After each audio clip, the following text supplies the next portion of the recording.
Hey Roger, hope you're doing well. I'm making a quick video because I want to make sure and ask you, what have you been up to? You know, hope you like working hard, digging in, recharging, refreshing, getting ready for the rest of the season because you're really in an amazingly good place. I saw the other day in an article that so I forget who, but someone said Roger Federer with his quicksilver game probably wore Murray out more than we thought he did. But that's how it is when you play against Federer. Either you end up getting some sort of injury or some sort of muscular strain or need some kind of treatment or something. And it's good to see that, and I'm not wishing anything negative on anyone else, but it's good to see that that's still what happens to this day. That's a lot of fatigue or some sort of injury, some sort of strain or whatever. So, a couple of interesting articles. Even though I know I've been talking to you about not paying attention to the media. Maybe I seem like I'm contradicting myself to a certain extent, but it's kind of a love-hate relationship with the media, and you're never going to be able to kind of like, can't live with them, can't live without them type of dynamic. So, I forget what the name of this guy, this writer's name is or whatever. He's on Twitter, but he wrote this article slamming Murray. Slamming Murray. At first, I tweeted to him at first, I was thoroughly and completely deliciously enjoying his slammation of Murray. I was just enjoying it. And then the more it went on, I was like, ooh, I was kind of starting to feel sorry for Murray. Would you imagine as much as I don't like Murray, I was feeling sorry. Anyway, but it's very interesting, the dynamic, because the article was saying Murray, could he possibly be a one-hit wonder? And though I don't think he's a one-hit wonder, you do, for me, I think a lot of the media, they don't have any long-term range when it comes to understanding people winning matches. Because here you have, on the women's side, you have Sloane Stephens, who managed to get past Serena. But for me, it's kind of like Serena had just beaten Sloane, and not taking anything necessarily away from Sloane, but not adding anything to Sloane as well that doesn't necessarily exist. Serena had just beaten Sloane like 6-1, 6-1. For me, that's entirely too much of a losing deficit to really feel that you're going to be effective against the top players consistently or even edge yourself out. What's going on here? Oh, it's a little feather. Ha! Speaking of feathers, speaking of getting distracted by feathers. So you have Sloane Stephens on the one hand. And then speaking of getting distracted by feathers, which are all over my little jacket here, I want to bring it to Murray, who also got distracted by a feather when playing against Djokovic, and then he ended up double faulting. Murray is a good player. Murray can be great sometimes, flashes of greatness. But who knows how good he's going to be over, if he's ever going to create the dynamic that Federer and Nadal did, that Djokovic, Federer, and Nadal have done. And by kind of looking at that match a little bit yesterday, it's not leaning in his favor. However, things do change, and his process with Lendl, has been a slow but steady one, and he's been building confidence here and there. But the thing is this, people were expecting Murray to do so much here and there. Yes, he's improved, but as far as the Olympics were concerned, he only managed to get past you because, number one, you were tired out, both mentally and physically, if you ask me, from a over 4.5-hour match the day before. And the only reason why he was able to beat Djokovic was because Djokovic also at the U.S. Open had a 4.5 hour match, like I think the very day before, and Djokovic was so tired. But the fact that Djokovic went to 5 sets with Murray at the U.S. Open also says a lot. Like Murray couldn't close it out against someone who was exhausted, and he had to take it out to 5 sets. Then you take it to, yeah, sure, he was able to break you twice at Shanghai, but I mean, it's like, for me, it's kind of like neither here nor there-ish. Really, it's just one of those things. And sure, you know, he has a bit of a winning record on you, but you know what? I think for the Federer game, because it's been studied so many years, it's been hard for you to sort of step out of your own. You've been issued a challenge that other players, I think a unique that other players don't even have, is that your game as you know it is the game that everyone studies. It's the template for what people study. That's down to the top 200 players all the way up to the top 10, top 5, top 3 players. Your game. So the effect, which maybe you want to even call to a certain extent like a Federer effect, has made it seem like, that different players can sort of neutralize your game because other people are watching specifically how to play against you, how to beat you, how to this, that, more so than any other player. So all of that effect and all of those players kind of doing this and using the same methods all at the same time creates like an effect, some sort of domino effect on the Federer game, which to the average mind would make it seem like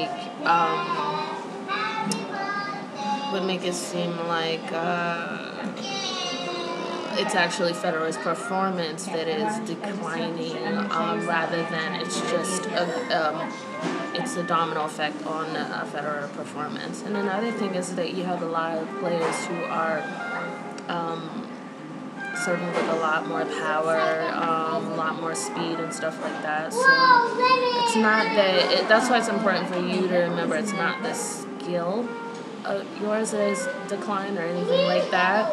It's not the ability. The ability is still paramount and optimal, but it's that effect.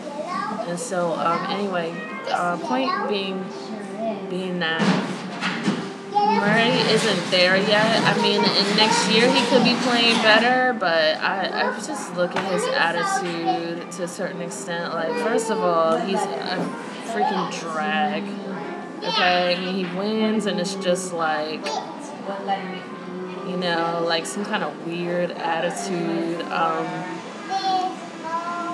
And then I heard that he's always cursing on the court. I had no idea he was always dropping the F-bomb on the court. So I know that he had a lot of negative body language, and I noticed that since he's been playing against you more, since Rafa kind of dropped out of the picture, and both he and Djokovic have ended up kind of having to play against you a lot more, that they both kind of calmed down a bit. In their own ways. Like, you'll notice, for example, the way Djokovic played Ryan Harrison, how he stayed really calm, which is really strange. It was almost like a copy of Federer, carbon copy of Federer at Wimbledon. Wimbledon versus Djokovic, very calm, beating you but very calm, beating the heck out of you but very calm.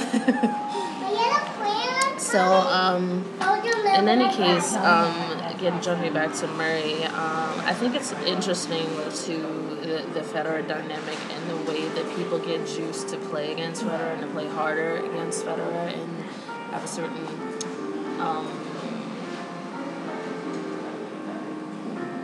sort of amount of energy or juice and adrenaline, maybe, I guess you could say, for lack of a better word, to play against a Federer, because he's achieved so much and he's pretty much in the stratosphere, so people do raise the level of their game, and then, For me personally, I just don't think that he's not a happy person, and I feel like he has some contempt for people, and that's evidenced by his attitude when he wins. Also when he's like I saw him on his talk show at one point, and he was just, awful. And not smiling at all. It looked like I don't even want to be here. It was ridiculous. So I just feel like he has some contempt for people, and then on top of that, some other things as well. Just not that likable. I think he needs to go into therapy if he already isn't it already. Because he just needs, I know he had some trauma in his childhood or whatever. He needs some therapy, because there's no way if he's ever even going to, in some years, start being a person who's going to win Grand Slams. Nobody is going to want to deal with that kind of dead fish, cold, contemptuous attitude that he has. So anyway, I think he had juice to play against you. His advantage is that he has a lot more power, and he just took the Nadal, the anti-Federer template from Nadal, serve to the backhand high. That's what I read. Serve to the backhand, high balls all day. I mentioned that in my video the other day, and then also just serve hard, like Raonic did, and I think it's important that you take a look at from pretty much from each game, from Tomic on to Raonic on to Tsonga on to Murray.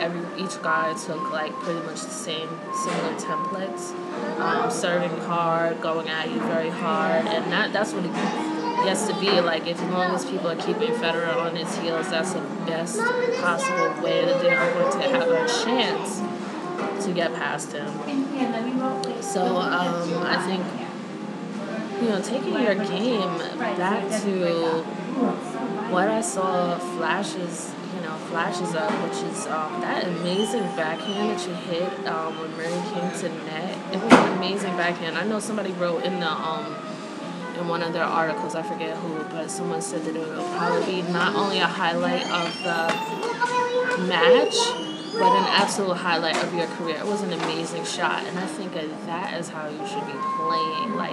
You wanted it. It was a full-on stroke. It was just full of pure, unbridled desire to win. And if you can learn to tap into that, which I know sometimes it's difficult, because it does take a little bit of adrenaline, a certain type of adrenaline, but if you can come in each match with a sense of attentiveness, a sense of vigilance, and a sense of urgency, and a healthy combination of all of that, you will pretty much play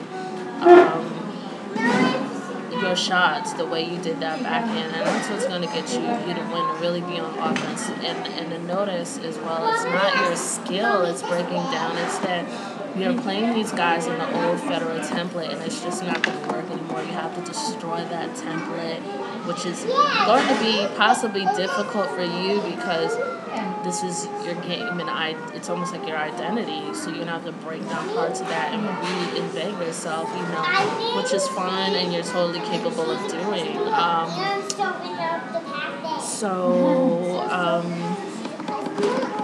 Kind of lost my train of thought a little bit, but what I was going to tell you is that, if you keep playing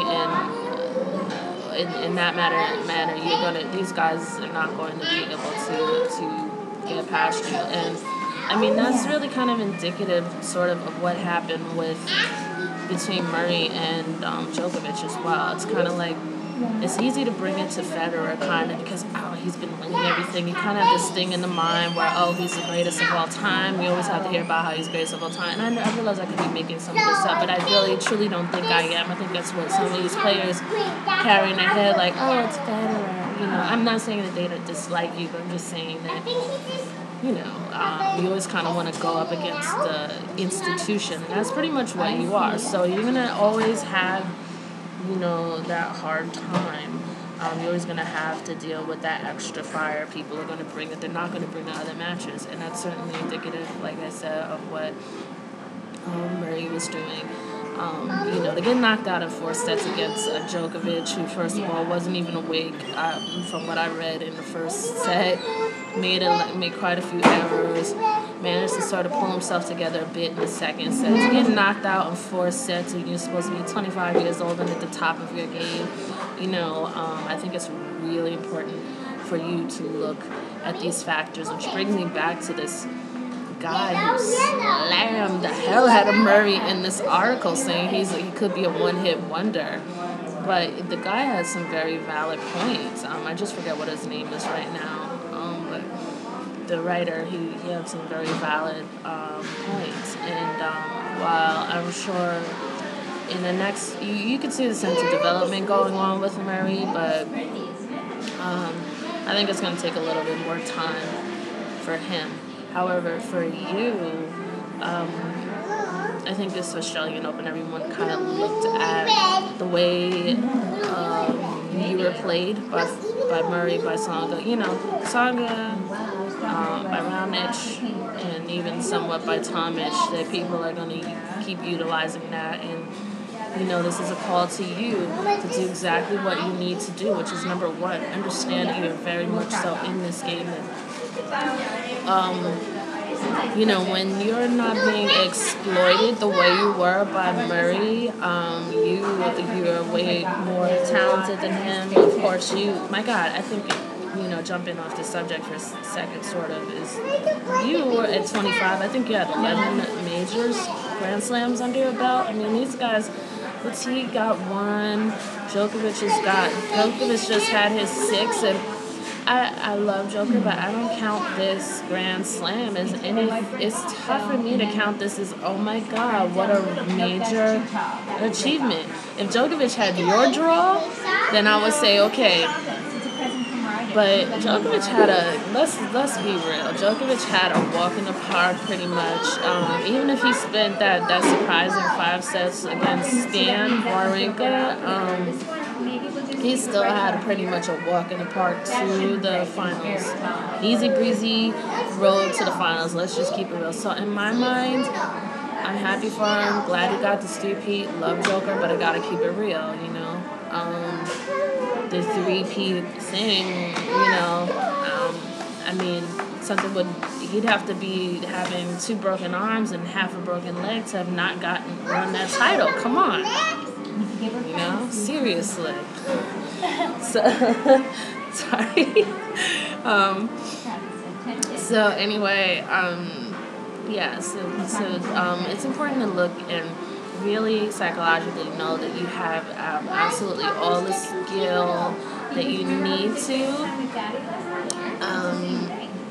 do this, and understand where the media is with their assessment and their deficiency in assessment, which is example number 1. It's hyping up Murray and also Sloane Stephens, and no disrespect, I'm sure Sloane Stephens is going to do very well over time, but look at how she went out to Azarenka. I think it was like 6-1, 6-2. And everyone, I look on Twitter today, and it's like Sloane Stephens is like the shining star, and listen, I'm all behind her. I totally like Sloane Stephens, but I'm just saying, let's get realistic. She's not 100% there yet. No way. I mean, when you get knocked out 6-1, 6-1 by Serena, and you're only able to kind of pretty much beat her, Serena's like half dead with a... Did you see her ankle? She put on Twitter this picture of her ankle. Oh my God, it was... Of course, Serena was really disgusting. I mean, ankles like the size of 3-4 golf balls, like in a sock. Literally, somebody stuffed a couple of golf balls in her sock.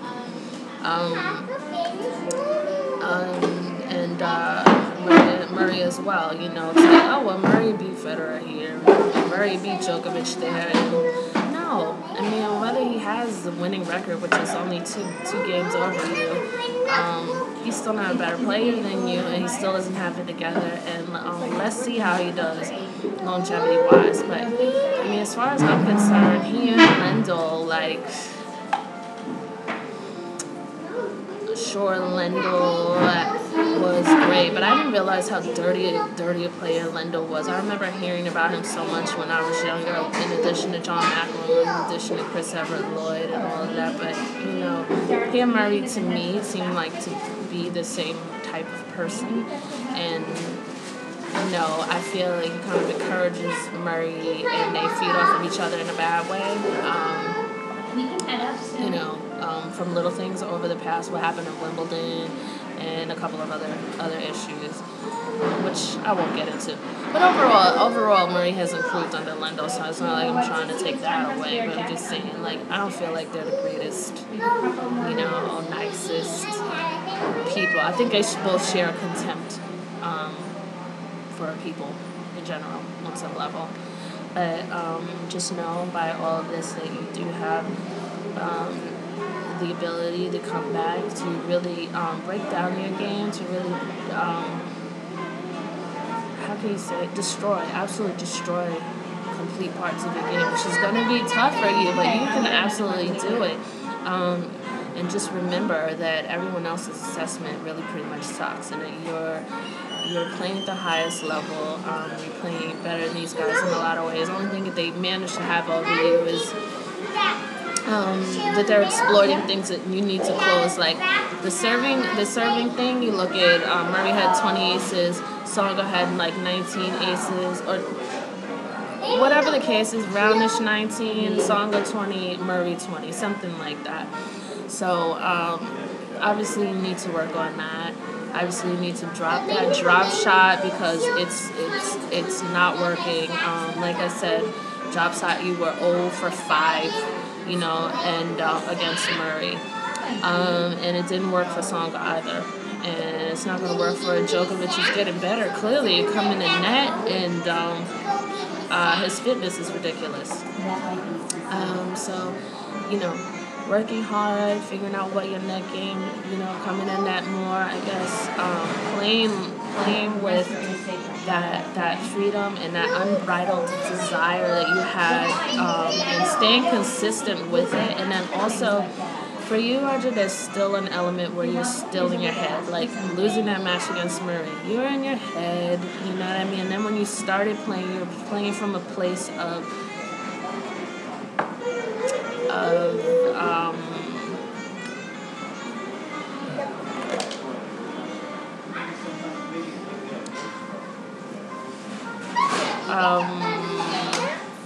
I don't know. I'm going to say desperation. It's really bad word. I was looking for a better word because I don't think you yourself are desperate. But I feel like this situation was desperate. The way you and you played from a space from where you felt that situation was, and the reason why you played in that space, and that's a difference, kind of like the way Jordan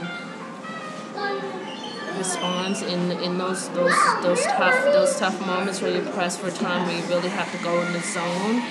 That's why I'm saying that, God, I feel like this is coming out sounding so rough and messed up. So, but it's not that. It's just for the point of pointing out something.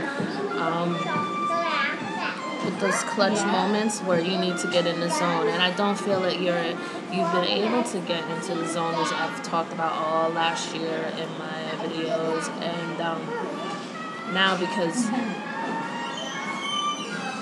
you can still see there's an internal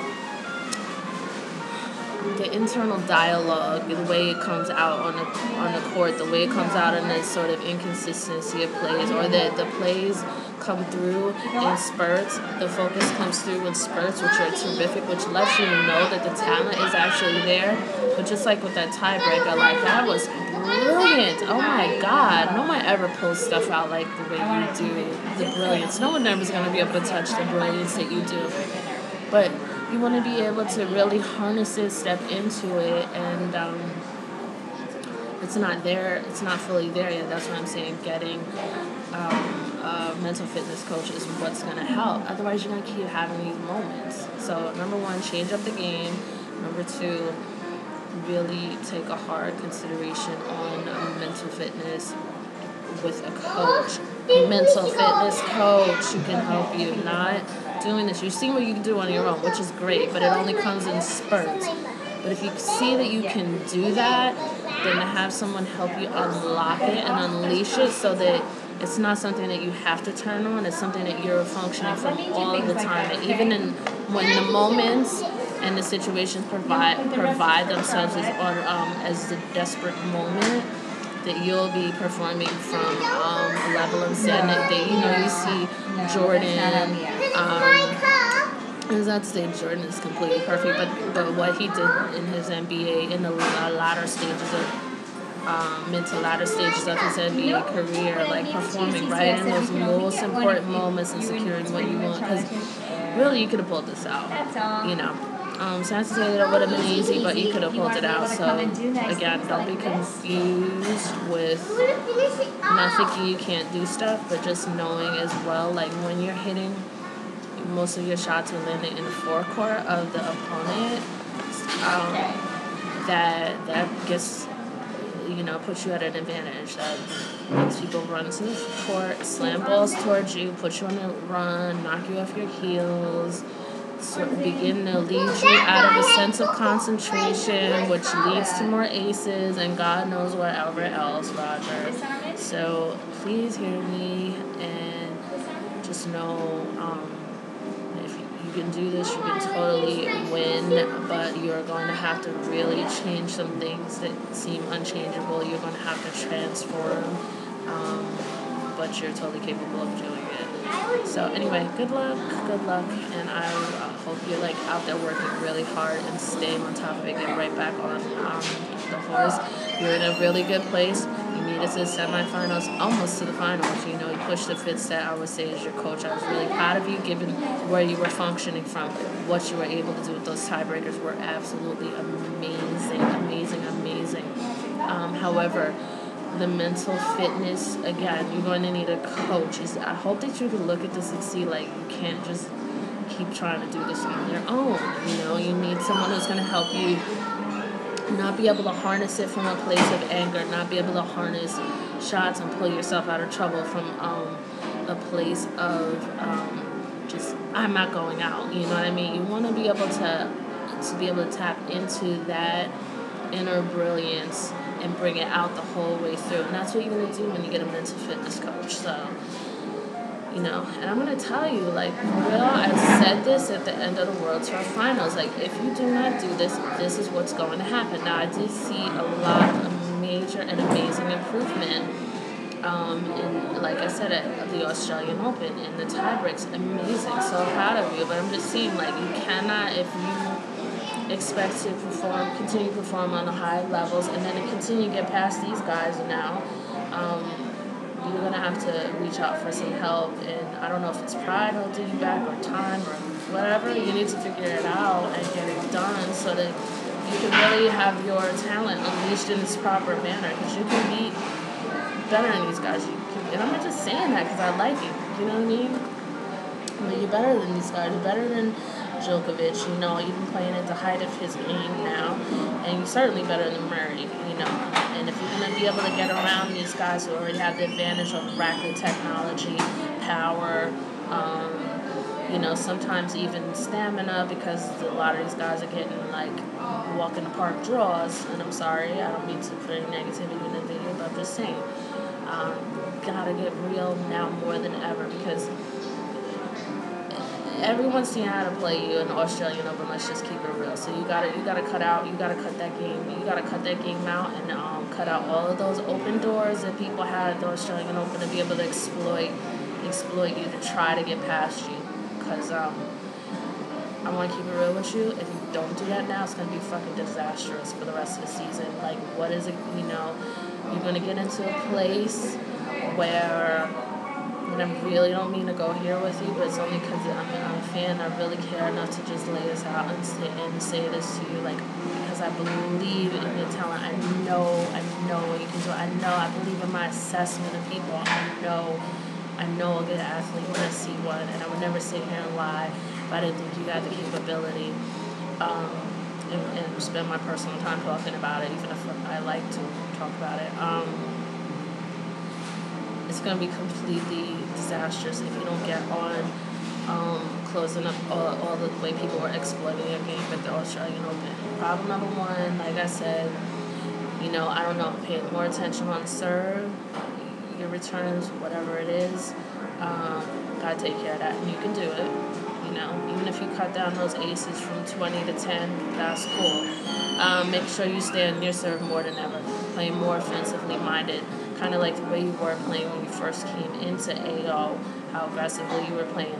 That's the player that's going to get it done. Noticing that when you're hitting shots, people are still exploiting your backhand. So you may want to back up from the baseline a bit. Why you won't, and try it and see what happens, But why you won't back up from the baseline, I don't understand. And then the other thing is, and I know you're a tennis expert, of course, but people are exploiting your backhand still, obviously, and, from there, you gotta practice that shot. Like people just really serving the hell right into your backhand. How are you going to make that shot happen? And not sail over the line into the forecourt. And that's what a lot of your shots were being hit into the forecourt. So the practice of making sure you're not over hitting shots, which happens some of the time, and then you're not under hitting shots, which happen a lot when you're getting into a routine. And it almost seems like you get into this routine where you almost go into autopilot sometimes, and I would say to avoid, that's what you need to avoid, like getting into those old routines where it's like, oh, Roger's going to chip the shot, I can't tell you, like, how many pictures, if you Google yourself, Roger Federer, how many pictures are always kind of like, you go like this. Just Google yourself and see. It's this shot right here. Tennis racket in this hand, and you got another piece of paper. I attract feathers and paper. Anyway, so your shot, you see like tons of pictures of you in the same pose with different clothes on, different colors, everything different. But like this. So I think it's like a slice or a chip, whatever it is. Just as you see all of those pictures, you know that there's a certain routine, there's a certain time that you jump into autopilot and play as well. The more that you actually get to see that players know you, they know what you're going to do, and they also recognize your unwillingness to really move around your game the way they've had to in order to beat you. It's going to be disastrous if you don't make these changes, and you can do it. You can do it. So I'm not trying to wish anything bad on you, but I don't really want to see you win. That's why I'm laying this out. I never like to use the word disastrous, but it would be, if you keep having to go through stuff like this, some of the stuff that you went through at AO, and having being beat by people who are pretty much lesser players like Murray. He's talented, yes, he has a winning record, but it's not due so much to, it's due to substantial talent versus skill versus skill. Like I said, if you had the same body as him, same muscle mass, the same power and stuff like that, you'd have a higher winning record. He couldn't beat you if you guys were the same build. He just, same exact build. He couldn't, toe-to-toe, he couldn't hang with you, period, meaning you have way more skill than him. So, if you don't burn and destroy and move away parts of your game and don't go into autopilot and don't keep playing kind of like sometimes the way you do in practice, sometimes when I see you practicing, it's just kind of like, and I'm not saying you don't work hard, it's just something different, but look at some of your practice sessions, some of your hitting sessions. I don't know, your candor is the same. It's not, it's kind of autopilot a little. It's not from what I see, and please just take what I'm saying as a grain of salt, because I'm not diminishing the hard work that you put in. And I swear, I hope I'm not like insulting you or anything, because I don't mean it in that way, but it's just kind of like this autopilot thing. Oh, here comes the ball. Okay, yep, got it. Yep. You're not going to have that with these guys. You're not going to have the same coach that's just sending you a ball. These guys are playing to win, as you know, but you need to, like, really know that. You can't get into playing autopilot. You know, it's like with Tsonga, you're playing a little autopilot with him, with Murray, and you're just running the same program that you were, because that's the game that you've built. It has worked in the past, but it's not the dynamic that's going to work now, for lack of a better word. It's kind of like that plug, putting the wrong charging plug into your cell phone. It's not going to fit now. It's great, it works well, it'll work really well at one point, but now you need a different charging plug to fit this model. So, yeah. If you don't literally get down to it, start changing, start consistently hitting those shots harder, being more offensively minded, figuring out how to neutralize the defense, getting yourself. It's the biggest thing is a mental thing. Being in a mental space where you can shade down on aces and stuff like that. And this is not hard stuff. I know maybe I'm saying this, you're like, oh my God, is she serious? Is she asking me to do all of this? And she realized how hard this is. No, because you're Roger Federer, the greatest of all time. You can do it.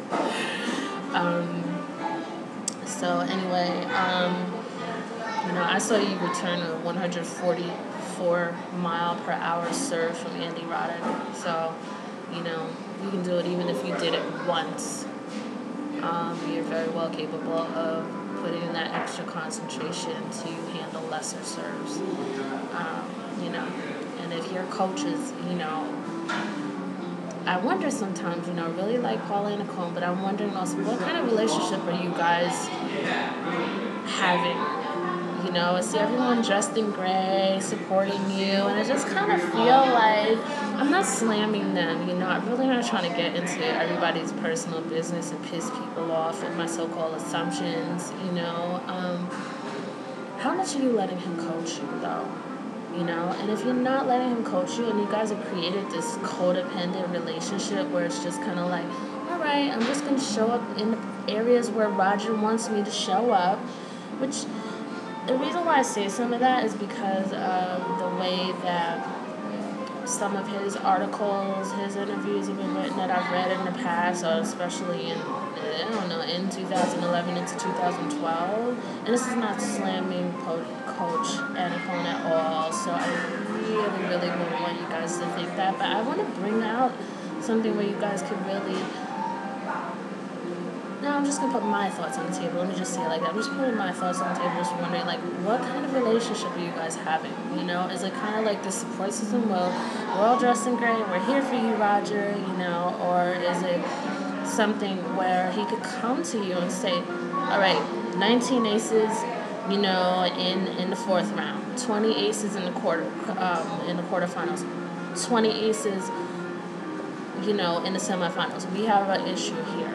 How coachable are you? How are you allowing yourself to be coached? And if it's the point where you're not going to agree and you're going to have this weird codependent relationship where he's got to fall back, and this is not to say anything rude. I really want to be careful and not giving off the wrong impression, but if this is what he needs to do, is just now show up in a way that's just supporting you because this is a great salary and this is a way of supporting his family. I'm not saying he's a bad person. I'm not saying any of that at all. But I'm just saying, what kind of relationship are you guys in, as a coach?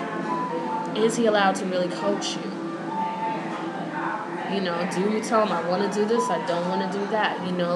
For one thing, let me keep it real, and maybe this really isn't any of my effing business to say, but I guess since I'm kind of starting to say it, I might as well. But, one of the things that you read in the articles is that he said, and he's never said anything negative against you, but I really get the feeling that Coach Anacone wants to work harder and more hours than he does, and I don't want to speak for him like I know him and all of that, but I'm just putting out my thoughts. That's all, just my impression.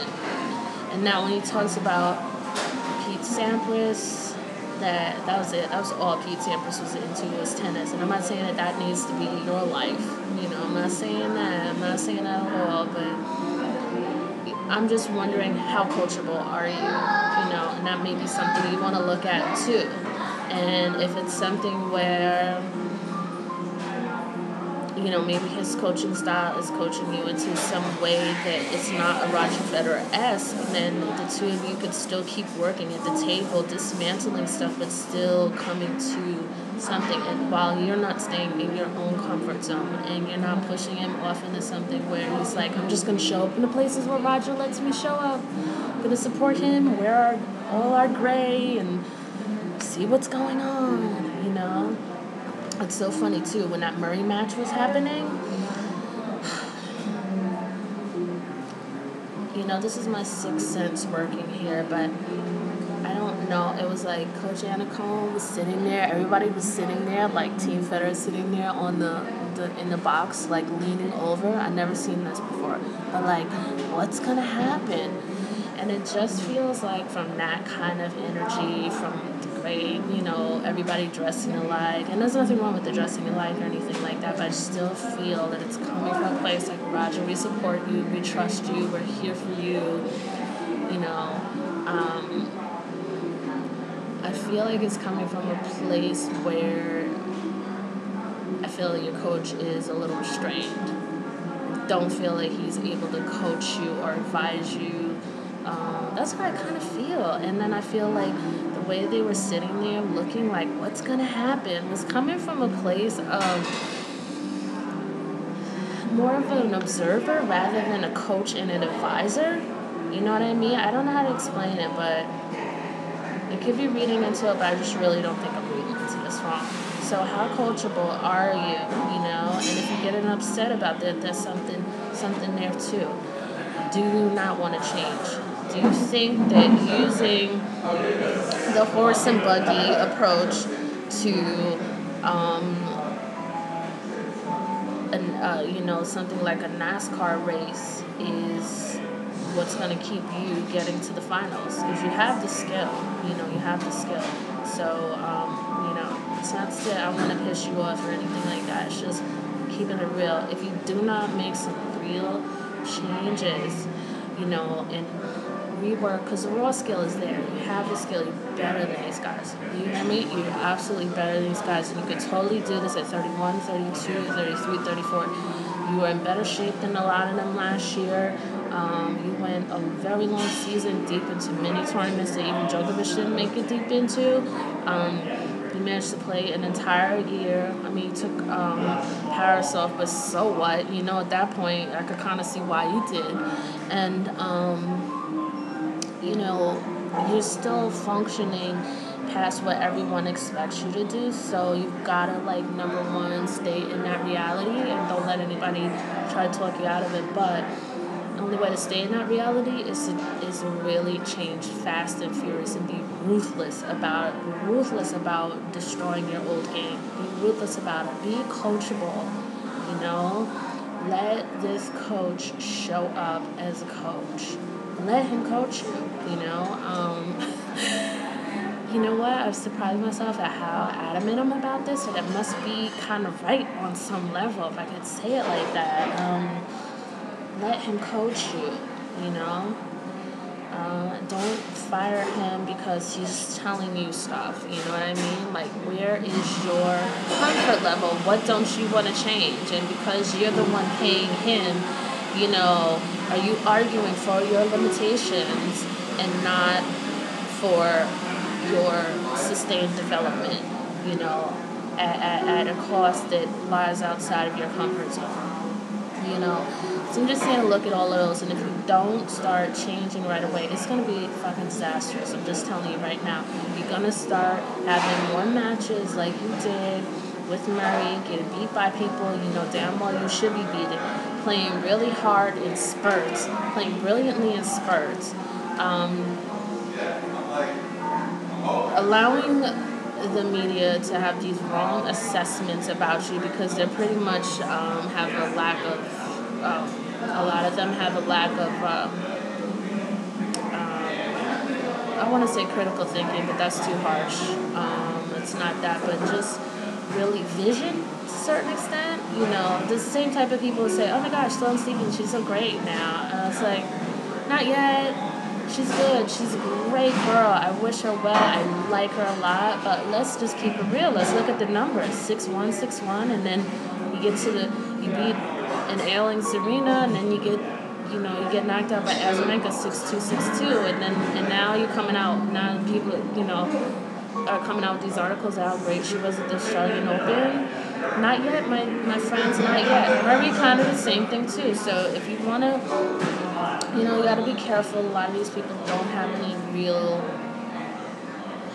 ability to really see through stuff. They just see people beating or winning one match, and it's like, oh my God, doing so great, and oh my gosh, the person who lost is doing so terrible. But if you do not, Roger, do not change the way people are exploiting your game, you're going to have to freaking change these shots. You're going to stop with that drop shot. You're going to have to do better on these concentrating on serve, on the opponent's serve.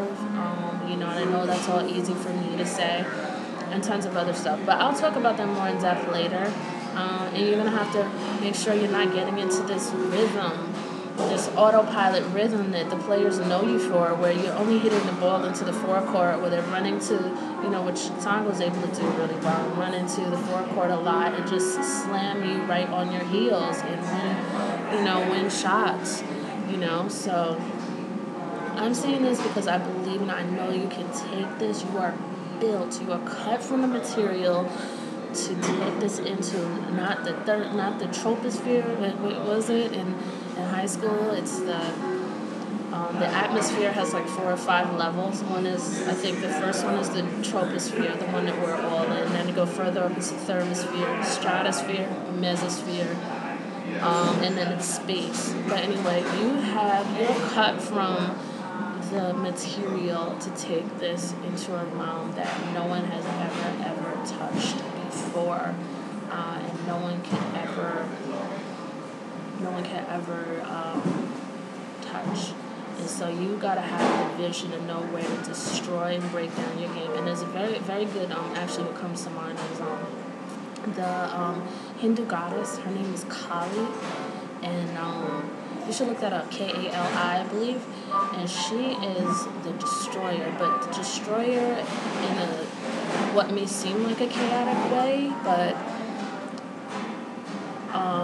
it's the kind of destruction that comes from years of things being built on a foundation, and sometimes things being built on a foundation level of practice, years of habits, experiences based on those habits and stuff like that.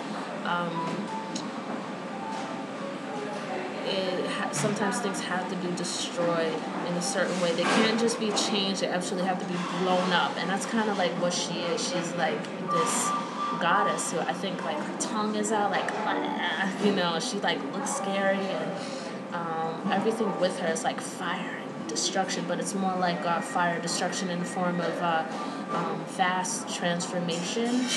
And that's what needs to kind of happen with your game. Like, you just need to completely blow up, annihilate, destroy all the old model of your old game and just begin refreshed and renewed and really, really take it there. And you can do it you can do it by allowing your team to coach you, by having things in place for people holding you accountable and not holding on to working in your comfort zone.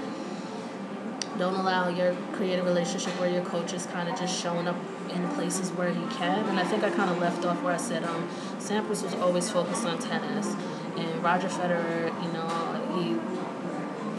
saying Roger Federer is a wonderful citizen of the world. He had nothing but good things to say about you. So I'm not trying to put Coach Anacone on the spot and say he said anything negative about you. But I'm just saying that from what I can read is that he wishes to have a lot more time, and that his belief is also that there should be a lot more time in practice with tennis. A little less time in the social life, and it's up to you what you want your life to be.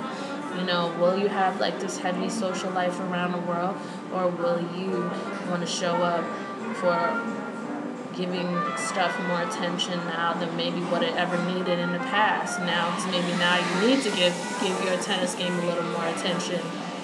If you have other people being able to play the old model of Roger Federer as well as they did at AO, being able to exploit little, 3 or 4 different facets of the Federer game, exploit it for easy points and be able to override, ride out the wave of exploiting all of that into a win. So it all depends. And I'm saying it's fast, and I hope it lands well. And please don't. I'm not trying to create any weirdness between you, Paul, and Cone or anything like that. I'm just saying, what are your priorities?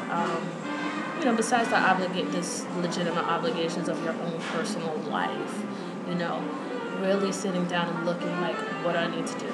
And I know that you already carved out some stuff for more practice and stuff like that, but in addition to that, what needs to happen?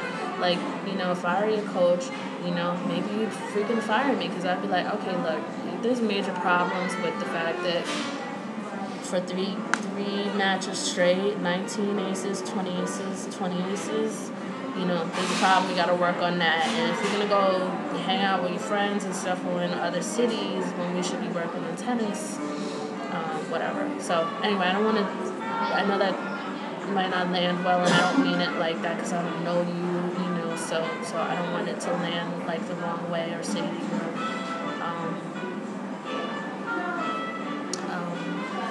you're, never mind. Anyway, I don't want that to land the wrong way because I don't know your life. I don't know what you do. I know you work hard, so I don't want to be dismissive. It's all about what you want. Just know whatever choices you make, like, hey, I'm going to be the way I need to be, that, know how that translates onto the court and how that translates into the results, or the difference between getting to a semifinal, great, good, wonderful, great job, but almost getting to the finals. Just notice. With great love and respect, I'm signing off for today. Didn't even mean to talk this long, but have a good one, and good luck. I've been working really hard, so I have to tell you, I'm so proud of you. Super, super proud of you, the way you showed up, and you have to know there's so much juice and talent you have in the tank.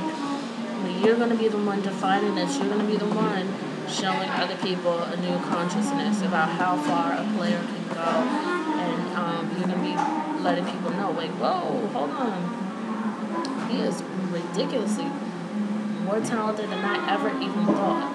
He could still sit up here and beat these guys. So, you're still doing amazingly well, and you've got to not confuse a Djokovic who had pretty much a walk in the park. No offense, but let's keep it real. Djokovic is #1 in the world. He had a little hard time here and there, but he's also 25 years old, and that draw is basically a walk in the park for him. He had Murray, who had pretty much a walk in the park too, and got knocked the fuck out, in 4 sets. Like, when you're playing at this level, you're #3 in the world. You don't get knocked out in 4 sets. You get knocked out in 5 sets. You don't get knocked out in 4. And I would tell him that if I were his coach. So, I would probably be like a tough coach. But I'd be focused, and the whole point is anything within reason in order to win. Really looking at what's going wrong. Like, you shouldn't be losing in no damn 4 sets at this stage in your career. You should be losing in 5, if anything. Don't come back to me with a loss in 4 sets. Anyway, I'm getting out of here. Good luck, and I guess I'll make another video soon. Take care. Bye-bye.